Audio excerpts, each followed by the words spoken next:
Welcome to Pinoy Wheel. My name is Katrina Sevilla, and joining our exciting topic today is the founder of Freelance Business Community. She is also a senior event marketing and operations executive with almost 20 years of experience in business to business. She is a certified event technologist, Elina Jutelyte. Welcome to Pinoy Wheel. Thanks, Katrina. So nice to be here. Thanks for the invitation. Great. Now, today we're going to talk about freelancing and its industry that's making a trend these days. And I'm super grateful that to have you, Elina, with us in this show to shed light on the reality as well of this business. So we're definitely going to learn a lot of things about freelancing, including best practices and tips. Okay. All right, and I have made interesting questions in store for our guests today. All right, so let's start off by learning a bit about yourself. How did you get into this industry, the freelance business, Elina? Yeah, well, interesting question. It's in my case, it was, I guess, a very conscious switch from being employed into going independent. For some people, it might be a different story, but in my case, I really wanted to become independent when I was working. I knew I can do it. I was just looking for a good time to, to take off and have customers and do events for them, because this is my main skill. I'm event producer. So at a certain point 5 years ago, that was the exact good time for me to jump off. And it was a very smooth transition from one day to another, really. I was really lucky to have a customer from day one. And that's how it helped me to actually start off on a very positive side with a very large contract immediately. So maybe it's a typical situation for freelancers when they start small. I started very big immediately. So that was a positive side. But during my journey, I felt like, okay, I'm doing things. I know I do it well, but I don't feel like I'm completely into the subject of running independent business. And then I started looking for people, and luckily I was introduced to other freelancers who experienced the same issues. They experienced the same need of connecting and, hearing others sharing their experiences. So we started producing events for freelancers. Coming from my business background, obviously that was a natural thing to do. And we did live events in Belgium, in Brussels. And from 2020, obviously, we did online initiatives. So that's the short story into coming from employment to independent. Great story, Elina. Thank you. So it really came out from a conscious decision that, okay, I want to have my independence in terms of working. And so you made out a step. You step out 5 years ago and start. Now, I have seen this interesting description on your LinkedIn profile. And what exactly are you doing as an event technologist? Oh, yeah, that's an interesting question, actually. Yeah, and I think now we see a lot more and more event technologists coming into the domain of event industry, just because of the switch that we have experienced last year. All of a sudden, quite a lot of event professionals became event technologists just because they were forced into learning more about event technology. In my case, I was always in the technology sector. I was always fascinated with the technology. In early 2000, we developed in-house event management system for an association. So technology was always kind of in my background, in my, like things I did, but I never really mentioned that until next year when I realized that actually this is my, this is my skill set. This is what I do very well. This is what I like, but I never positioned myself as such. So it's was actually interesting discovery for me that I realized that how I stand out from comparing with other event professionals.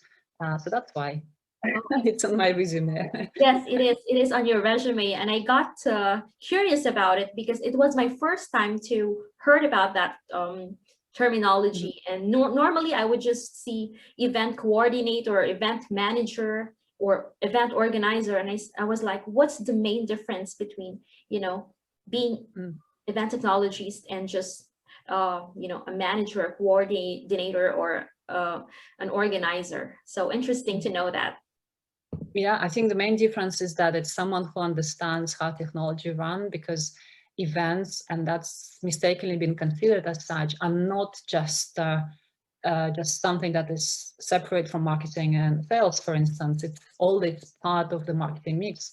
So event technology eventually is also part of the marketing tech stack. And you need to know it. You need to know how it works. You need to know how it communicates with other systems, how integrations are being structured, and how data flows from one system to another. Because once you have the gaps, then like running events is getting very difficult, because you will never get the data that you need to analyze post-event the performance. So yeah, that's what technologist does. That's what technologist understands. And technologist also recommends the system that works the best in your particular scenario, because obviously now we've got so many systems to run online events, and sometimes it's difficult to actually figure out what do you need. So that's what technologist. Great, thank you. Thank you for clarifying that out, Elina. Now, let's talk about this community that you founded for freelancers.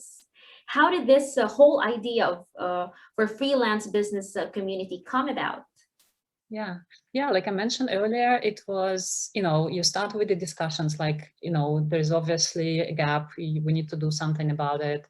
And that's how the first freelance business day was produced. And just as a test, to be honest, a test to see whether there is interest. Is it only us that are so, you know, desperate for having information and connection, so others would appreciate? And there was appreciation, there was interest, and that's how the community started to grow. And then eventually, I think the breaking point was last October when we did a month-long conference. Yeah, exactly 31 days of inspiration, topic sessions, exchange, you know, connections. And that really illustrates even a bigger need to explain what freelance economy is, because taking the 3 years, for instance, that the freelance community is on market, all of a sudden we realized that it needs to be explained. There are so many players that come into this domain, so many products, the relationships changing between job givers, which are corporate, for instance, and freelancers, that they hire them much more easier than before. And yeah, there are so many things that's changed since when we started. So that last year we realized the need to actually, you know, we need to do more. We need to get more people on board for that. We need to really elevate the profile of freelancers as excellent, highly skilled and experienced professionals, rather than just, you know, second class kind of people that cannot find job. So yeah, there's lots of things that we're working on right now to make it a big success. Yeah. When did you exactly start the freelance business community, by the way? Oh, so that was, I think, 2018 when the first event was produced. Yeah. Okay, so that's about 2 years now. All right. 3 actually, if I count well. Yeah, it's a 3rd year. Yes. Now, my next question is that I see that more and more people would like to get into that industry, the freelancing. That's the new age. People are working at home. They get comfortable working at home or everywhere they want to. I would like to know from, you know, the standpoint of a beginner or standpoint of someone who wants to break through in that industry, what are the top industries nowadays that have high demand for freelancers? Yeah, it's a good question. And we actually was asking that question to ourselves as well. And we have defined the fastest growing sectors are marketing and sales, creatives, copywriters, translators, journalists, anyone who writes, and software developer specialists. And of course, each group can be subdivided and it can be massive. For software developers, obviously, there will be so many profiles, starting from machine learning to artificial intelligence to, you know, creating website. Like really a huge domain that can be explored. But all of them are growing so fast right now.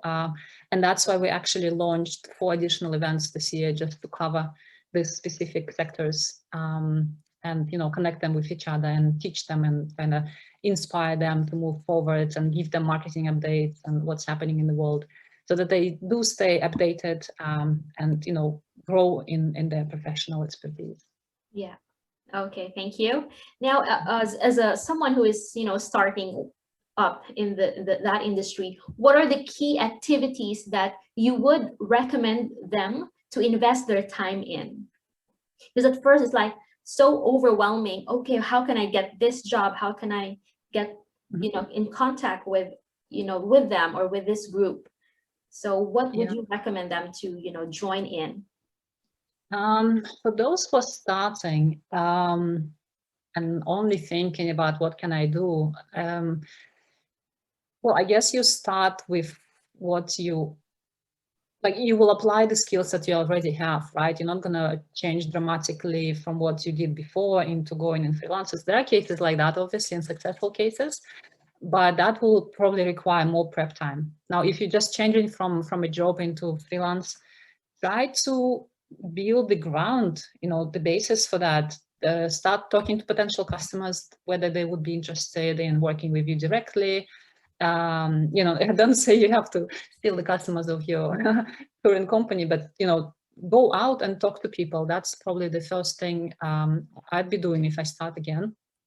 I would be talking to freelancers who are in the same domain, kind of checking, okay, how you run business, how you do things. And that's why events actually and masterclasses that we run are very good source for that, because it's free for freelancers. We don't charge anything to freelancers. And that's why it's so easy just to, connect and listen what others are sharing.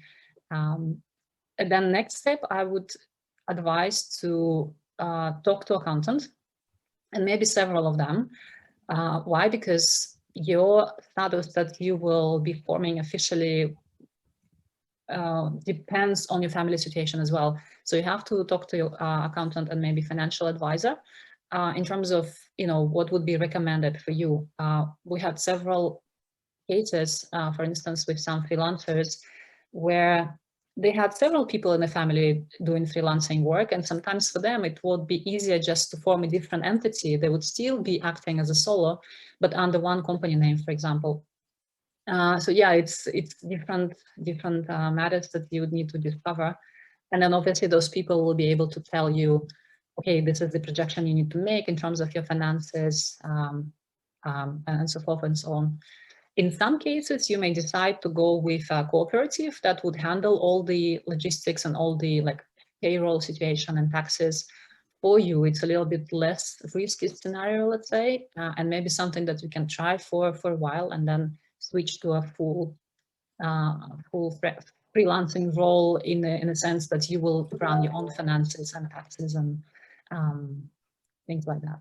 So Great advice. These are the steps I would do now if I would, because I've been through quite challenging financial situation and issues with accountants, and I really do not recommend anyone to go my way.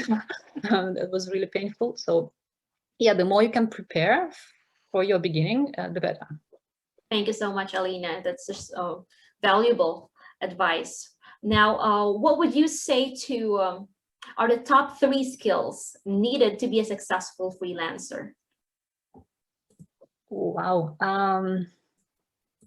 Social skills, definitely. You need to be you don't need to be afraid to talk to people, because that's how you will pave your path. That's how you're going to find customers, partners, collaborators for whatever you do.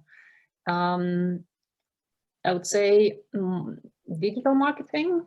No matter what you do, this seems to be the key skills for you to, to make your business run easier, also to become visible, to get more clients noticing you. And even if you don't have those skills, consider maybe working with someone.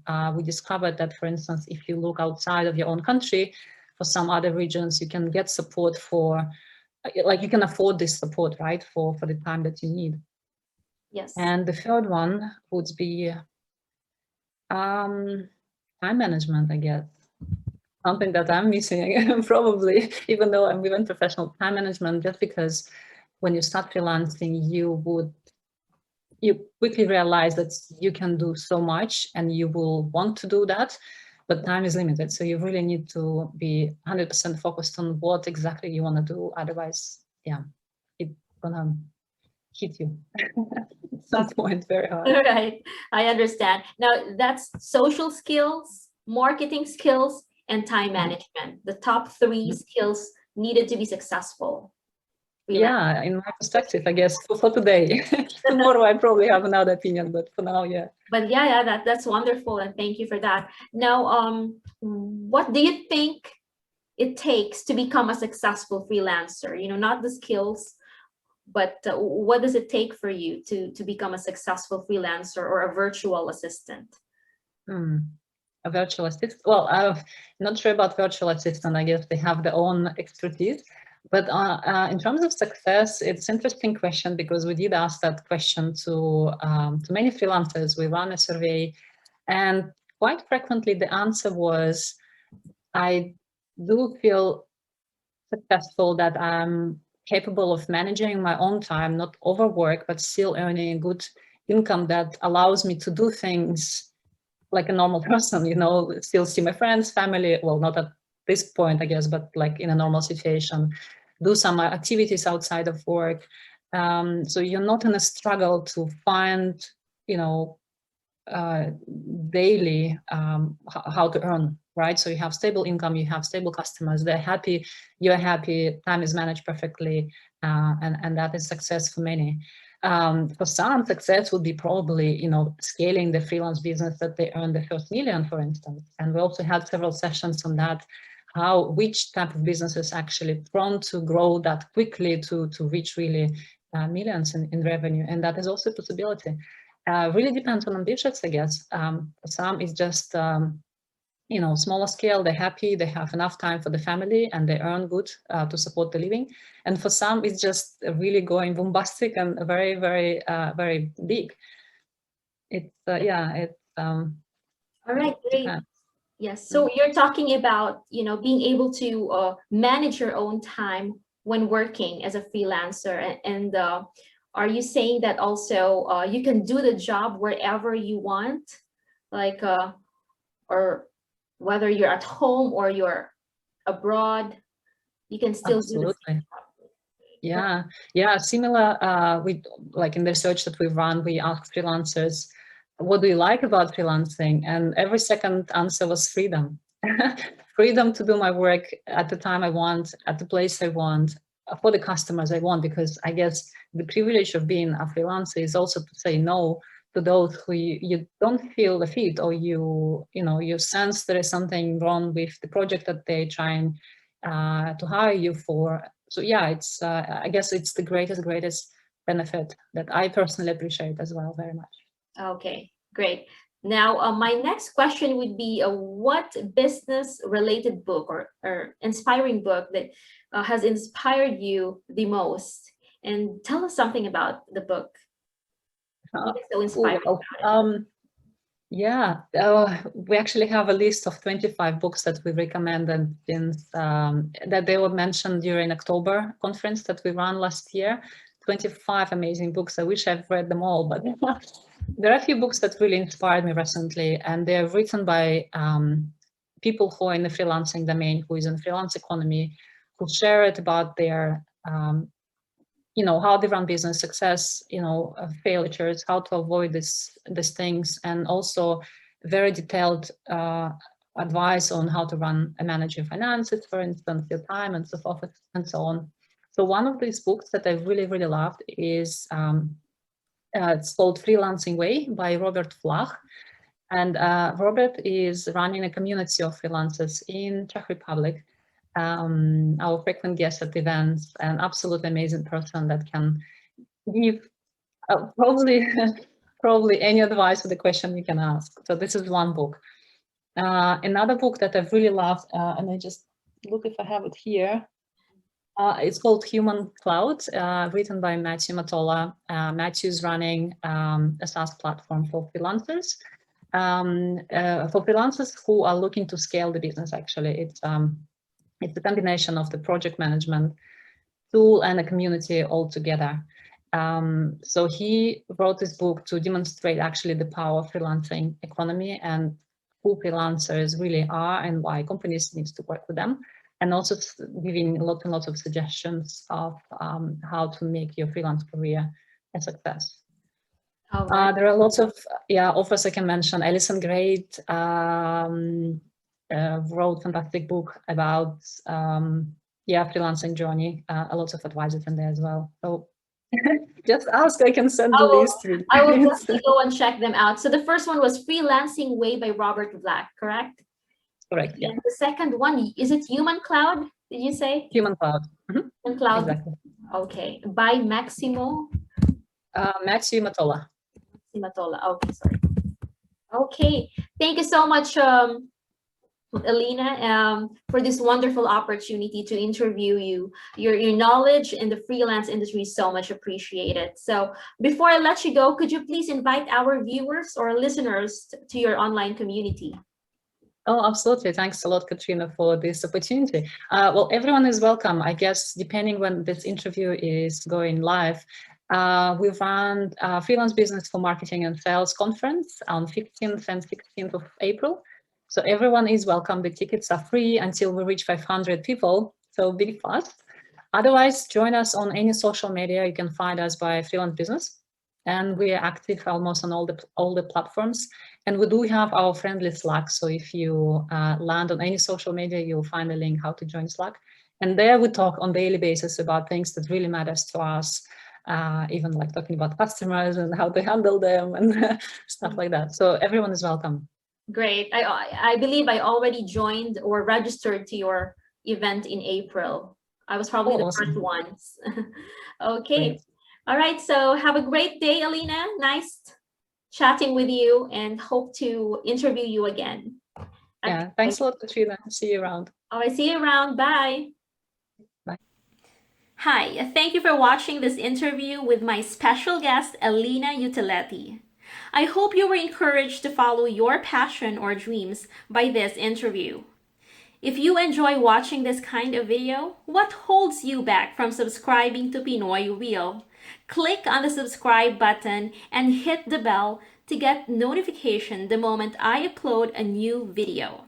To learn more about Pinoy Real, check on www.pinoyreal.com. Thank you. Bye!